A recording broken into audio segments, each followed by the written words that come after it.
اچھا ایسا بھی ہوتا ہے کہ رمضان المبارک میں عبادات میں خوب محنت کرنے والے احباب سے اگر رمضان المبارک کے بعد کسی گناہ کا ارتکاب ہو جائے تو شیطان انہیں اس وہم میں مبتلا کر دیتا ہے کہ اب رمضان المبارک میں کی گئی ساری محنت برباد ہو چکی ہے، دیکھ کس قدر محنت سے تو رمضان المبارک میں گناہوں سے بچتا رہا، اب تیرے اس گناہ نے سب کی یہ کرائے پر پانی پھیر دیا، ساری محنت برباد کر دی۔ اس بابرکت مہینے کی ٹریننگ کے ذریعے جتنی روحانی قوت تو نے حاصل کی تھی وہ اب ساری زائل ہو چکی ہے، برباد ہو چکی ہے، ختم ہو چکی ہے۔ اور جب اس گناہ نے تیری رمضان المبارک کی ساری محنت اور عبادات کے نور کو ہی ضائع کر دیا ہے تو پھر باقی گناہوں میں بھی ملوث ہو جا، آئندہ رمضان المبارک میں دیکھا جائے گا، پھر زیادہ محنت کر لینا۔ یوں وہ نادان انسان اس شیطانی وسوسے میں مبتلا ہو کر دیگر بے شمار گناہوں کا ارتکاب کر لیتا ہے اور ایک مرتبہ پھر گناہوں بری زندگی گزارنا شروع کر دیتا ہے۔ حالانکہ برباد کچھ نہیں ہوا تھا، اس سے صرف ایک دو گناہ ہو گئے تھے، اسے فوراً خلوص دل سے توبہ کرنی تھی۔ ماہ رمضان کا وہ نور اور وہ روحانی برکات اسے اس گناہ کے بعد بھی حاصل تھی۔ ایسے بے وقوف انسان کی مثال اس وہمی عورت کی طرح ہے جس کے متعلق اللہ جل وعلا نے سورہ النحل میں ارشاد فرمایا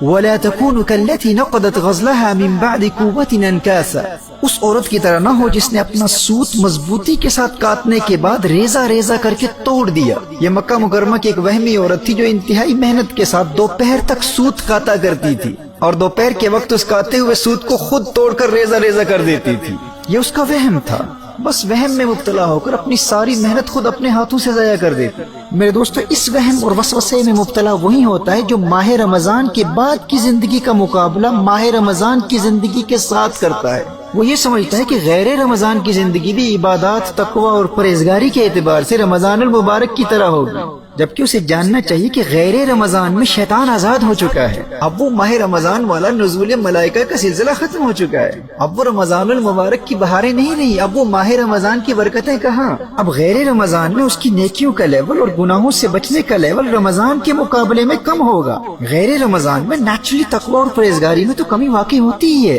اس لیے محترم احبہ، عام لوگوں کو ماہ رمضان کے بعد کی زندگی کا مقابلہ ماہ رمضان کی زندگی سے ہرگز نہیں کرنا چاہیے، بلکہ ماہ رمضان کے بعد کی زندگی کا مقابلہ ہمیشہ ماہ رمضان سے پہلے کی زندگی کے ساتھ کرنا چاہیے۔ یہ بڑی اہم بات ہے۔ یعنی اگر ماہ رمضان میں حاصل کی گئی تربیت کا آپ پر اتنا اثر ہوا ہے کہ ماہ رمضان کے بعد کی زندگی فرائض کی ادائیگی اور گناہوں سے بچنے کے اعتبار سے ماہ رمضان سے پہلے کی زندگی سے بہتر ہے، تو آپ اللہ جل وعلا کا شکر ادا کریں کہ اللہ جل وعلا نے آپ کو آپ کے مقصد میں کامیابی عطا فرمائی ہے، آپ کامیاب ہیں۔ اب اگر کوئی گناہ ہو بھی جاتا ہے تو فوراً توبہ کر کے اپنا روحانی سفر جاری رکھیں، اور شیطان جب بھی اس وہم میں مبتلا کرنے کی کوشش کرے کہ اب کیا فائدہ، اب تو سب کچھ برباد ہو چکا ہے، تو نے تو گناہ کر لیا ہے، ماہ رمضان کی ساری محنت برباد ہو چکی ہے، پھر گنہگاروں والی زندگی گزارنا شروع کر دے اور آئندہ رمضان میں پھر محنت کرنا اور پھر دیکھا جائے گا۔ ماہ رمضان کے مقابلے میں تو اب تو زیرو ہے، صفر ہے، ختم ہو چکا ہے۔ جب شیطان اس وسوسے میں مبتلا کرنے کی کوشش کرے تو فوراً جواب دے کہ میں نے ماہ رمضان کے بعد کی زندگی کا مقابلہ ماہ رمضان کی زندگی کے ساتھ نہیں، ماہ رمضان کی زندگی سے پہلے کی زندگی کے ساتھ کرنا ہے،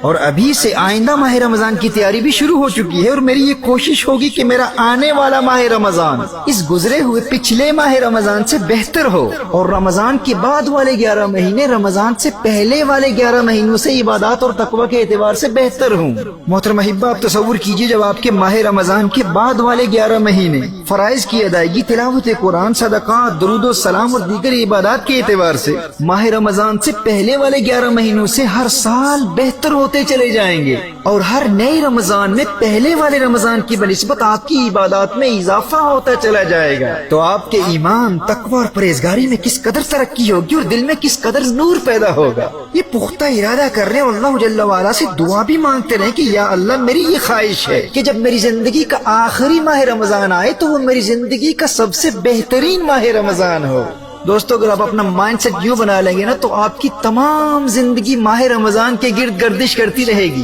ماہ رمضان کے بعد کی زندگی کا مقابلہ ماہ رمضان سے پہلے کی زندگی کے ساتھ، اور ہر نئے ماہ رمضان کی زندگی کا مقابلہ پچھلے ماہ رمضان کی زندگی کے ساتھ، یوں دل میں عشق رمضان المبارک مسلسل بڑھتا رہے گا۔ حضرت یعلا بن فضل فرماتے ہیں کہ صحابہ کرام علیہم رضوان سال کے 6 مہینے اس دعا میں گزار دیتے تھے کہ یا اللہ، ہمیں ماہ رمضان عطا فرما دے، اور جب ماہ رمضان مل جاتا تو 6 مہینے اس دعا میں گزار دیتے کہ یا اللہ، ہماری رمضان کی عبادتوں کو قبول فرما لے۔ یوں ان عاشقان ماہ رمضان کی تمام زندگی ماہ رمضان کی گردی گردش کرتی رہتی ہے۔ محترم احبہ، ماہ رمضان کی یادوں سے اپنے قلوب میں اجالا کرنے کے لیے شوال مکرم کے 6 روزے ضرور رکھیں، اور اسی طرح ہر پیر اور جمعرات کا روزہ بھی ضرور رکھیں، اور ایام البید یا ایام بیز ہر مہینے کی 13ویں 14ویں اور 15ویں تاریخ کو روزہ رکھیں۔ یوں رمضان المبارک کی یادیں بھی تازہ ہوتی رہیں گی، اور ان صحیح احادیث کی روشنی میں یہ روزے رکھنے والوں کو تمام سال روزہ رکھنے کا ثواب بھی ملے گا۔ اور صحیح مسلم کی حدیث ہے فَهَذَا صِيَامُ الدَّهْرِ كُلِّهِ، جو ہر مہینے 3 روزے رکھتا ہے نا اسے پوری زندگی روزے رکھنے کا ثواب ملے گا۔ اور اسی طرح غیر رمضان میں ان 11 مہینوں میں صدقات کا سلسلہ بھی جاری رکھے، خوب دل لگا کر تلاوت قرآن کریم بھی کیجیے، درود و سلام کے گجرے بھی نچھاور کرتے رہیں، اور استغفار اور لا حول ولا قوت الا باللہ العلی العظیم کا کثرت سے ورد کرتے رہیں۔ سنن ابی داؤد کی حدیث کی روشنی میں اگر رزق میں برکت و کثرت چاہتے ہو تو استغفار پڑھتے رہو، استغفر اللہ کثرت سے پڑھتے رہو۔ جو استغفار کی کثرت کرتا ہے تو اللہ جل وعلا اسے ایسے طریقوں سے مال و دولت عطا فرماتا ہے جو اس کے وہم و گمان میں بھی نہیں ہوتے۔ اور اگر غموں سے بچنا چاہتے ہو، زندگی میں خوشیاں چاہتے ہو اور لوگوں کی محتاجی سے بچنا چاہتے ہو تو میرے آقا صلی اللہ علیہ وآلہ وسلم کے اس فرمان پر یقین کر لو کہ جو لا حول ولا قوت الا باللہ العلی العظیم پڑھتا رہتا ہے، اللہ جل وعلا اس کے غموں کو دور کر دیتا ہے اور وہ دنیا میں کسی کا محتاج نہیں ہوتا۔ اللہ جل وعلا ہمیں ان 11 مہینوں میں ان تمام اعمال و اوراد پر استقامت کے ذریعے رمضان المبارک کی تیاری کرنے کی توفیق عطا فرمائے، اور ماہ رمضان کی بہار زندگی میں ایک مرتبہ پھر نصیب فرمائے۔